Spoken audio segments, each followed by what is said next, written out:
I get asked a lot about the M&A market. I speak quite regularly about it, and I spend a lot of my days, talking to buyers and sellers. And there undoubtedly is and has been an increase in the last few months, even few weeks. I would say it's accelerating.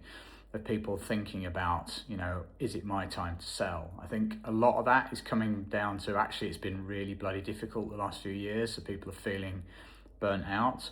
Some of it is because the market is also improving. I think, PE's always been in the market, but they're increasingly becoming more active. But then they're critically being joined again by the strategic buyers, which, they've perhaps been on the sidelines for a few years while they deal with their own businesses. So I think it's going to be a much more competitive marketplace from, a kind of buyer perspective, which, could push up multiples, but only for the best businesses. But then I think we're also going to be seeing an increase in supply of businesses that want to be sold. And I think a lot of those businesses are perhaps substandard. And I don't mean that they're bad businesses, but I mean they haven't properly been optimized for merger and acquisition activity. And so I think we will increasingly see a lot of businesses coming to market and not being sold, or struggling, or getting offers but then failing through due diligence because they haven't been optimized. They don't really understand, what kind of metrics go into enterprise value and what professional buyers look for.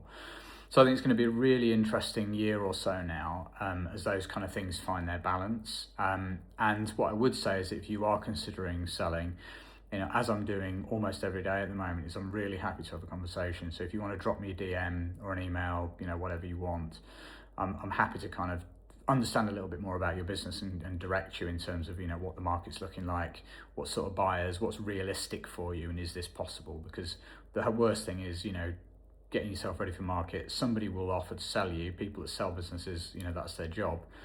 You do loads of work, you're massively distracted from the day to day, and then you don't sell. So I'm very passionate about making sure that doesn't happen to people. So if I can be helpful, let me know.